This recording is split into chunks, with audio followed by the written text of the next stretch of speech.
하나님의 용감한 동료. 예수께서 12제자를 데리시고 누가복음 18장 31절. 하나님은 부족한 우리를 과감하게 믿어주셨습니다. 당신은 말할 것입니다. 그러나 그분이 나를 선택하신 것은 지혜롭지 않습니다. 왜냐하면 내 안에는 아무것도 없기 때문입니다. 나는 아무 가치가 없습니다. 그러나 바로 그러하기 때문에 주께서 당신을 선택하신 것입니다. 당신 안에 무언가 있다고 생각하는 한 그분은 당신이 자신의 유익을 위해 섬길 것을 알기에 당신을 선택할 수 없으십니다. 그러나 당신이 주님으로 하여금 자신에 대해 더 이상 바랄 것이 없도록 하면 그때 주님은 당신을 택하셔서 함께 예루살렘으로 가게 하십니다.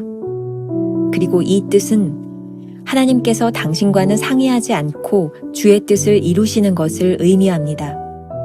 우리는 보통 누군가에게 재능이 많기 때문에 좋은 그리스도인이 될 것이라고 말합니다.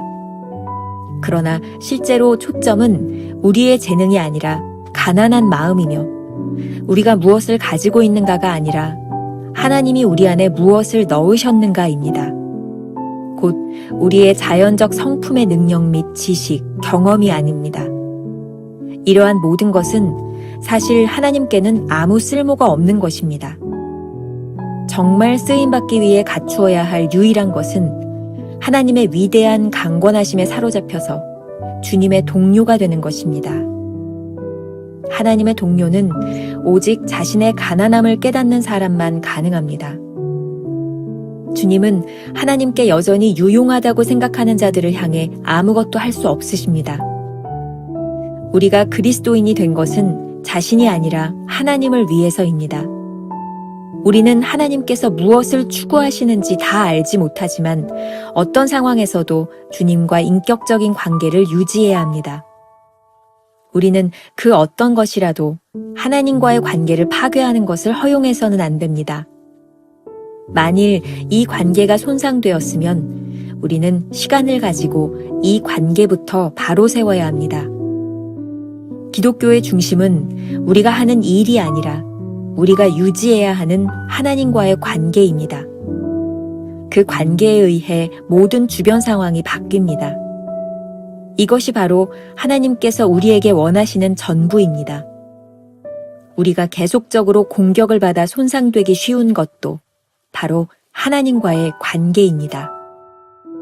오늘은 8월 4일 하나님의 용감한 동료라는 제목으로 말씀을 나누겠습니다. 오늘도 두 가지의 주제로 나누어 보겠습니다. 첫 번째, 당신을 택하신 이유. 우리가 어떻게 하나님의 동료로 쓰임을 받을 수 있을까요? 답은 명확합니다. 챔버스의 글입니다. 하나님은 부족한 우리를 과감하게 믿어주셨습니다. 우리는 종종 스스로의 모습에 실망합니다. 아무리 생각해도 하나님께서 나와 같이 무가치한 사람을 택하시는 것이 지혜롭지 못한 일이라고 느껴지기 때문이죠. 그런데 바로 이러한 생각 때문에 주께서 우리를 택하셨다는 것을 기억하십시오. 다음 문장을 기억하세요. 당신 안에 뭔가 있다고 생각하는 한 그분은 당신이 자신의 유익을 위해 섬길 것을 알기에 당신을 선택할 수 없으십니다. 우리가 스스로 가치 있는 존재라고 생각한다면 우리 자신의 목적과 유익을 위해 일할 것입니다. 그러나 우리가 전적으로 무가치한 존재라고 스스로 고백할 때 택하신 분을 위해 온전히 섬기는 사람이 되지 않겠습니까? 여기에 신앙의 역설이 존재합니다. 우리가 스스로 무가치하다고 생각할 때 하나님 앞에 가장 가치 있는 존재가 되는 것이죠. 오늘 본문에서 예수님은 제자들을 데리고 예루살렘으로 가셨습니다. 어제와 동일한 본문입니다. 이러한 동행은 제자들이 주님과 함께 십자가의 길을 갈 만한 능력이 있었기 때문이 아닙니다.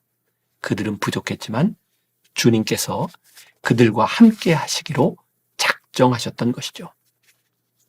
또한 주님께서는 당신의 뜻을 이루실 때 우리와 상의하지 않으십니다. 주님께서 우리를 이끄실 때 단지 순종하기만 하면 우리는 주님께 유용한 존재가 됩니다.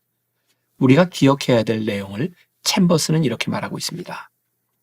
우리는 보통 누군가에게 재능이 많기 때문에 좋은 그리스도인이 될 것이라고 말합니다. 그러나 실제로 초점은 우리의 재능이 아니라 가난한 마음이며 우리가 무엇을 가지고 있는가가 아니라 하나님이 우리 안에 무엇을 넣으셨는가입니다. 오해하지 마시기 바랍니다. 우리의 재능이 필요 없다거나 재능이 많은 자를 무시한다는 것이 아닙니다. 택하심의 기준이 우리의 능력이 아니라 하나님 앞에 온전히 가난한 마음을 가졌는가 하는 것입니다. 오늘 묵상과 관련해서 존 메가더 목사님의 존 메가더 팔복이라는 책에 나오는 글을 음미하며 들어보시는 것도 좋을 것 같습니다. 자신들이 가진 것에 예수님도 한몫 끼고 싶어 하실 것이라는 생각에서 예수께 나오는 사람들이 많다. 우리는 유명하고 대단한 거물이 그리스도인이 되면 멋지지 않겠습니까? 주님께서 그 사람을 인정하고 사용하실 수 있지 않겠습니까? 라고 말하면서 이런 태도를 조장한다. 그러나 하나님은 이런 것을 필요로 하지 않으신다. 그렇다면 왜 우리는 하나님께서는 그의 능력 외에 누군가의 재능을 필요로 하신다고 생각하는 것일까? 여러분은 예수께서 원하시는 대로 그에게 나와야 한다. 그렇지 않다면 여러분은 전혀 나오지 않는 것이다. 그가 바라시는 것은 마음을 찢고 애통하며 온유하며 의에 줄이고 목말라 하는 것이다. 하나님께 필요한 것은 우리의 재능이 아니라 오로지 가난하고 줄인 마음임을 잊지 말아야 합니다. 두 번째, 하나님의 동료가 되는 것. 우리는 하나님께서 겸손한 자를 쓰신다는 사실을 잘 알고 있습니다. 겸손이야말로 하나님의 동료가 되는 제일 중요한 조건이죠. 겸손은 가난한 마음으로 오로지 주께서 쓰시도록 나를 내어드리는 것이기 때문입니다. 챔버스는 이렇게 말합니다. 정말 쓰임받기 위해 갖추어야 할 유일한 것은 하나님의 위대한 강권하심에 사로잡혀서 주님의 동료가 되는 것입니다. 하나님은 모든 것을 할 수 있으나 강제로 하시는 분이 아니십니다. 하나님이 강권하신다는 것은 우리의 의지와 관계없이 행하신다는 뜻이 아니라 하나님께 맡겨진 우리의 인생을 마음껏 사용하신다는 뜻입니다. 그리스도인이 되는 것은 그리스도의 사람, 즉 그리스도의 소유가 된다는 의미입니다. 그리스도인이 되는 순간 우리는 자기 자신이 아닌 하나님을 위해 존재합니다. 이것이 얼마나 놀라운 사실인지 아십니까? 자신을 소유한 사람은 스스로의 능력으로 살아가지만 하나님께 소유권을 양도한 사람은 하나님의 능력 아래 살기 때문입니다. 모든 것을 아는 것보다 어떤 상황에서도 하나님과 올바른 관계를 유지하는 것이 중요합니다. 즉, 우리가 하나님의 소유된 백성임을 잊지 않는 것입니다. 이 부분은 챔버스가 끊임없이 우리들에게 이야기하고 있는 것이죠. 기독교의 중심은 우리가 하는 일이 아니라 우리가 유지해야 하는 하나님과의 관계입니다. 우리는 종종 상황이 바뀌어야 한다고 생각하지만 사실 모든 것은 하나님과의 관계에 의해 달라집니다. 그러니 하나님께서는 어떤 일을 할 수 있는 능력이나 그 일을 위한 노력보다 관계를 원하신다는 사실을 기억해야 할 것입니다. 오스왈드 챔버스의 도움의 장소라는 책에 보면 이런 글이 나와 있습니다. 기독교의 핵심은 일이 아니라 관계이다.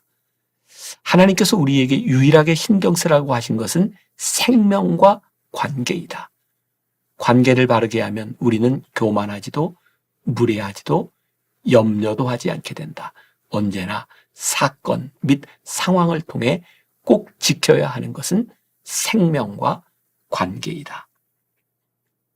사탄의 전략은 이 생명의 관계를 파괴하는 것입니다.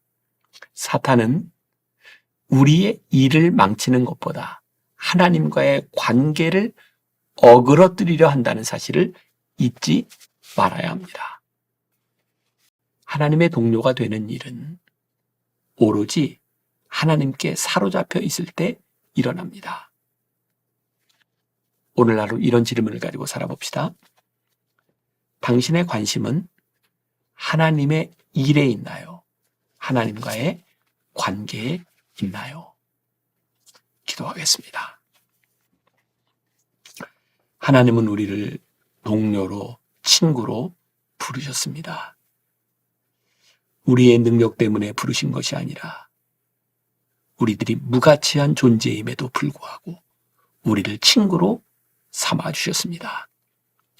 우리가 하나님께 오로지 쓰임받을 수 있는 이유는 오늘 우리가 가지고 있는 능력이 아니라 하나님이 우리를 부르셨기 때문임을 기억하게 하여 주옵소서.